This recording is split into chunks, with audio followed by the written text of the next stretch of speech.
Olá pessoal, aqui é a Patrícia, esse aqui é o Because I Read, nosso canal literário.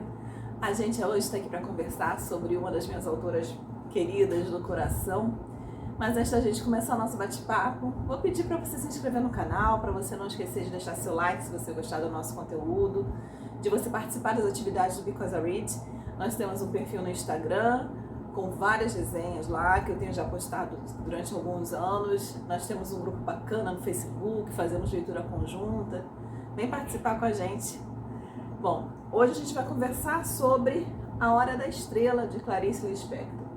Quem acompanha aqui o canal, quem me acompanha no Instagram, no Facebook, sabe que Clarice é a minha autora favorita de língua portuguesa. E eu fiquei até impressionada que eu mexendo outro dia na estante, onde eu guardo os autores nacionais, e eu achei esse livro, eu falei, gente, eu ainda não li A Hora da Estrela, né? E é um dos livros mais comentados, mais conhecidos, né? Mais difundidos da Clarice. Esse aqui foi o último livro dela, foi publicado em 1977, no mesmo ano que ela faleceu, que a autora faleceu. E ele tem algumas peculiaridades em relação ao restante da obra da Clarice, que a gente vai conversar um pouco aqui. Falando um pouquinho da Clarice, para quem não é muito familiarizado com ela, a Clarice nasceu na Ucrânia, ela era ucraniana, nasceu em 1920. Em 1921 ela veio para o Brasil, morou no Recife, em Maceió e depois no Rio de Janeiro, mas a maior parte da infância dela, adolescência, ela passou no Recife, por isso ela mesma se declarava pernambucana. Ela foi naturalizada brasileira e ela escrevia em língua portuguesa. Acredito que a maior parte da obra dela está em língua portuguesa, apesar dela falar vários outros idiomas, russo, inglês e por aí vai. A Clarice, ela fazia parte do que se conhecia como a terceira geração modernista, que era a geração de 45. O que é isso? Esses autores dessa geração dela tinham uma característica diferente dos autores daquela Semana de Arte Moderna de 1922, que eram autores com uma postura mais radical, mais assim, vamos dizer assim, mais um espírito mais de oposição, né?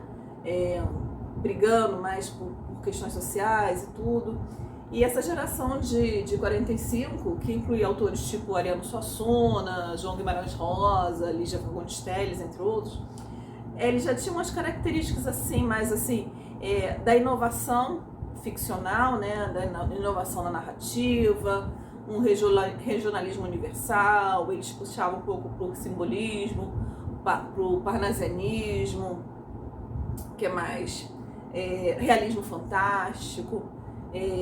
Então eles tinham mais umas características específicas dessa geração. Essa corrente literária disse que foi... Alguns dizem que terminou nos anos 60, outros dizem que terminou nos anos 80 e outros dizem que vai até hoje, né? Bom, mas é importante, vamos falar aqui sobre o nosso livrinho. A Hora da Estrela, né?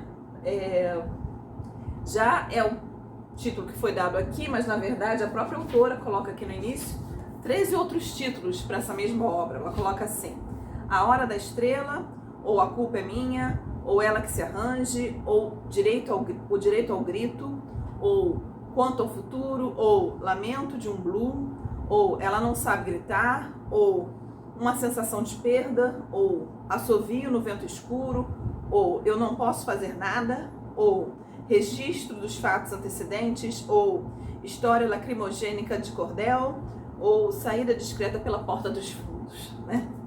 E uma coisa que a gente vai acompanhar aqui durante toda essa narrativa, e não é uma narrativa leve não, viu gente? Na verdade esse livro é considerado uma novela, né? Ele é curtinho, não chega a 80 páginas, essa edição aqui da editora Rocco, é considerado uma novela, mas ele traz um humor ácido com uma história que é bem pesada, né? A Clarice traz aqui o que a gente não vê em outras obras dela, que é a crítica social.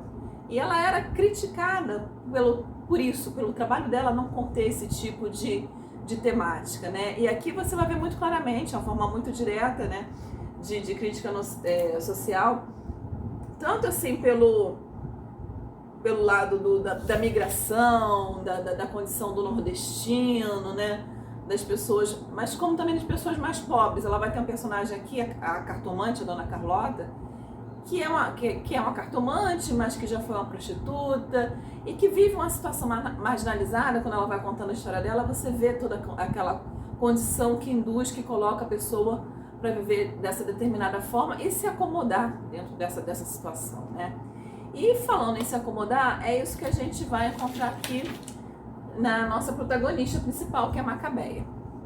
Mas antes de falar da Macabeia, a gente vai falar do narrador desse livro, que se diz o escritor desse livro, que nada mais é do que uma projeção da própria Clarice, se você for prestar atenção, né?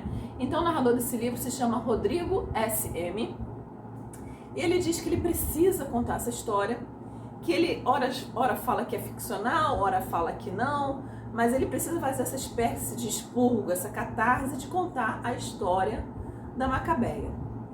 E mesmo esse relacionamento dele com a Macabeia é um relacionamento conflituoso, porque ora ele escracha com a Macabeia, fala todas as coisas ruins que você possa imaginar, e tem horas que ele diz que ama a Macabeia, né?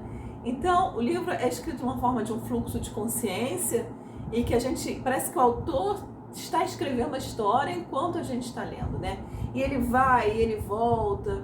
E assim, gente, não tem muita ação dentro dessa história, né? Ela é mais... ele é um romance psicológico, né? O pessoal define como um romance psicológico, porque é muito mais o que o narrador está pensando e o que ele está sentindo e como ele está vendo, do que coisas realmente acontecendo. Mas vamos voltar aqui para Macabeia, né? A Macabeia é uma alagoana, é órfã, o pai e a mãe morreram. Ela foi criada por uma tia lá no interior lá do Nordeste. Essa tia maltratava ela passou fome, ela passou necessidade, ela apanhava. Em um determinado momento ela vem para o Rio de Janeiro, ela consegue um emprego de datilógrafa, no qual ela é muito medíocre, porque ela não sabe nem ler e escrever direito. E ela tem uma colega de trabalho chamada Glória, um patrão chamado Seu Raimundo, que em um momento da história chega a demitir ela, mas chega com tanta pena pela reação simplória da Macabeia, que ele acaba ficando com pena e se arrependendo e deixa ela ficar, né? E a gente tem essa Macabeia. Macabeia, ela assim, eu fico impressionada como é que a Clarice faz esses retratos, esses perfis psicológicos de personalidade, sabe? A Macabeia é aquela pessoa assim, humilde, simplória. A Macabeia ela não existe, né? Ela não tem sentimentos, ela não tem sonhos, ela não tem emoções, ela é ignorante, ela é burra, e gente, não sou eu que tô classificando aqui, né, botando um estigma aqui, não, é o que é dito durante a história, e com o fluxo de ação, pelas reações, pelas atitudes da Macabeia, você vai ver que é por aí mesmo, entendeu? E é uma pessoa assim, sem sonhos, é uma pessoa que se conforma com tudo e qualquer coisa, é uma pessoa que pede desculpa por existir. Essa é a Macabeia. Ela acha que ela tem direito de não ter direito nenhum. E tudo, qualquer coisa, até se alguém xinga ela tá agradecendo. Ela é esse tipo de pessoa aqui, né? Ele chega, dá uma agonia, dá uma raiva, dá uma inquietação no leitor, né? Ler essa descrição, essa forma de agir da Macabeia, né? Bom, então a gente tem a Macabeia aqui. Por falar em Macabeia, esse nome, né, para quem não sabe, a Clarice era de origem judaica, né, e aqui no pós-fácil, né, o autor que fez o pós-fácil aqui do nosso livro, dessa edição aqui da Rocco, deixa eu ver aqui, esqueci, Paulo Gurgel Valente, né, ele fala que essa Macabeia, ela pode ter uma associação, a Clarice foi criada em colégio judeu, né, lá no Recife, com os macabeus, que era um povo guerreiro judeu, né? Que esse nome da Macabeia pode vir daí. E então, a Macabeia tem esse estilo de vida, assim, de simples. Ela é datilógrafa, ela mora numa pensão bem medíocre, lá no centro do Rio, se não me engano, na Rua do Lavradio. Ela trabalha na Rua do Lavradio, mas onde ela mora é perto. E ela mora numa pensão bem medíocre, ela divide o quarto com outras 3 Marias, uma é balconista, outra tem uma função similar, mas é isso. E o grande prazer da vida da Macabeia é comer cachorro-quente, que é a única coisa que ela come, e ouvir a rádio relógio antes de dormir, no rádio que ela pega emprestado de uma das Marias. E ela fica extasiada quando ela fica ouvindo a rádio relógio, daquelas pérolas de cultura, aquelas informações de conhecimento geral, e ela fica guardando aquilo. Ela não entende a informação, porque ela não tem background para entender as informações que ela recebe ali daquela rádio, mas ela guarda as informações e fica se questionando e acha tudo maravilhoso, porque uma pessoa que vem do zero, que não sabe nada, qualquer pérola de informação para ela acha tudo maravilhoso, né? E o grande presente da Macabeia é esse. E aqui durante o livro, né, quando o autor não está fazendo, né, o que a gente percebe aqui, né, é o autor falando muito do que a Macabeia sente, ou melhor, na verdade, do que ela não sente, do que ela não experimenta, do que ela não vivencia, do que ela não pensa, né? O autor está falando da sua própria, seus conflitos internos, sabe? Você vê que o autor está se preparando para a morte, o que eu, Patrícia, entendo, porque a Clarice faleceu nesse mesmo ano que o livro foi publicado. Que talvez seja um reflexo dos próprios sentimentos e pensamentos da Clarice, né? E a gente vê ele, né, criando uma Macabeia que não é nada, que ela não existe, né, como eu já falei aqui. Durante a história, a Macabeia vai conseguir um namorado na rua, um outro nordestino, acho que se não me engano, paraibano, olímpico, se aproxima dela, fala assim, outra nordestina, quem sabe, né, dá alguma coisa. Só que o olímpico é o oposto da Macabeia. Ele também não tem conhecimento, ele também não tem cultura, mas ele quer ser alguém na vida, ele é ambicioso e ele não poupa esforços para conseguir o que ele quer, né? É uma pessoa que se percebe que tem um caráter meio obscuro, o olímpico, né? E ele se aproxima da Macabeia e os dois começam a namorar, mas assim, o namoro deles é uma coisa muito engraçada, né? Como eu disse, é um humor ácido, assim, né? Porque ele maltrata a Macabeia, né? Tudo que ela fala, ele desfala, ele fala que ela não sabe nada, aí só falta xingar ela, mas fala que, mostra pra ela que ela não serve pra nada, que ela é um inútil, que ela não tem nada pra falar, até o momento que ele conhece a colega de trabalho da Macabeia, a Glória, e por interesse, porque os pais da Glória têm uma condição melhor, né, a Macabeia não tem nada, ele troca a Macabeia pela Glória, começa a namorar, termina com a Macabeia, começa a namorar a Glória, né. E é engraçado o seguinte, gente, essa história, essa narrativa, o autor vai sempre colocar os sentimentos e as emoções e os pensamentos da Macabeia de uma forma assim muito linear, assim como se não houvesse nada. É como se o livro falasse do vazio que existe dentro dela, do vazio que ela é como pessoa por fora e por dentro, né? E nada incomoda ela, ela não chega nem a ficar triste.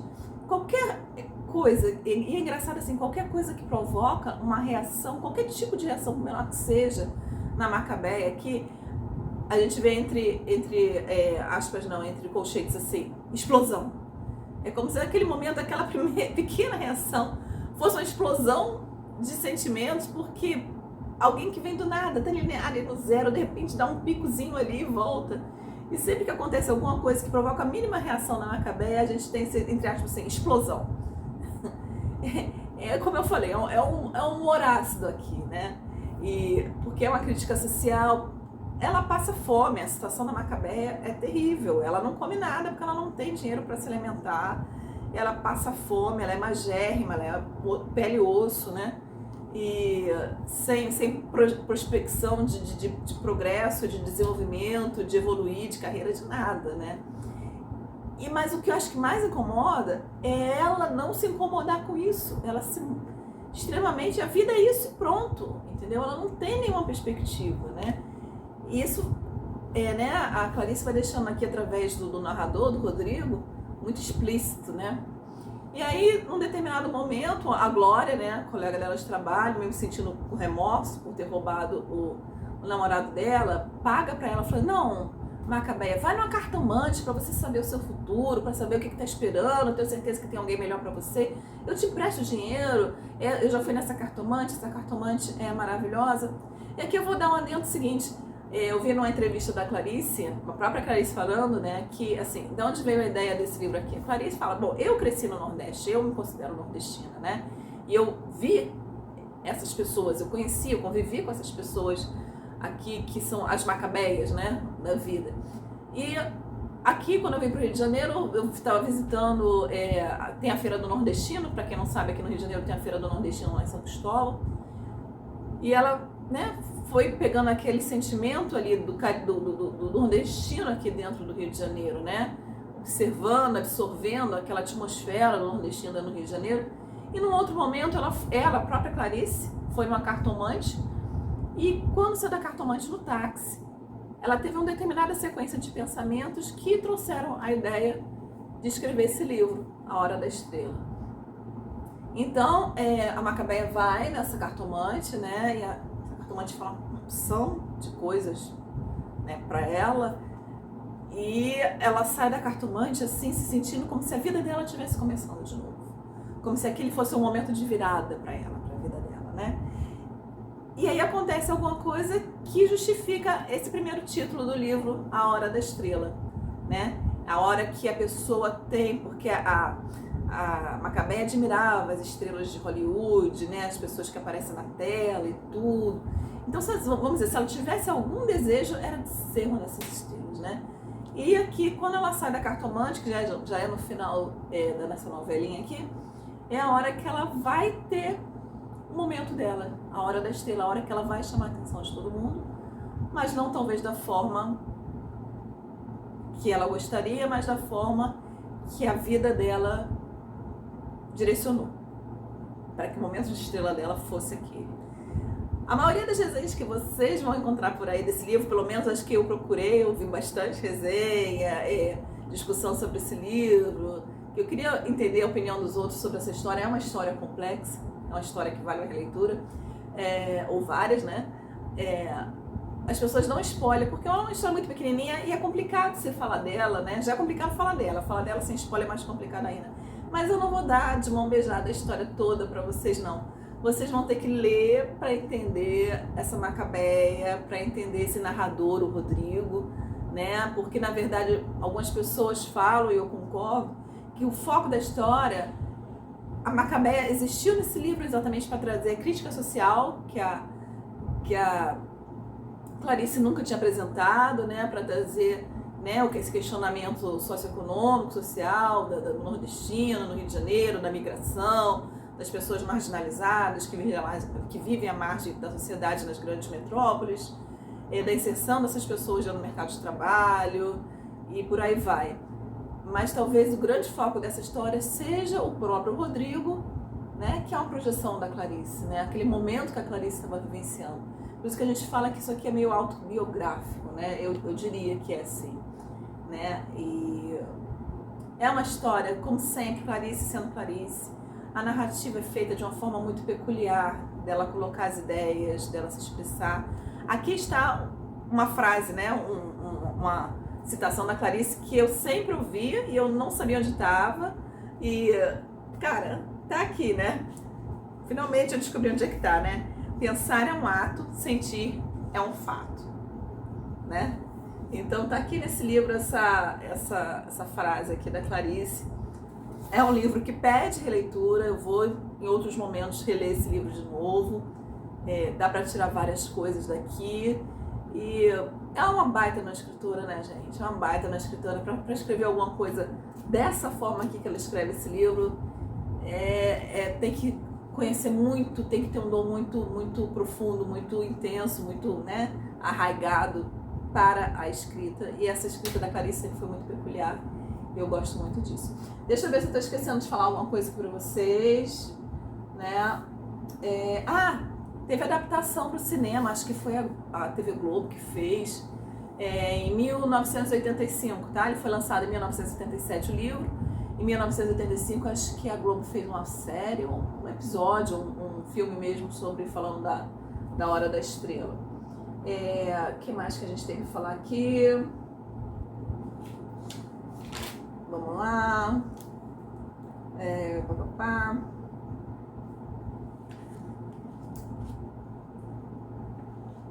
Vamos ver.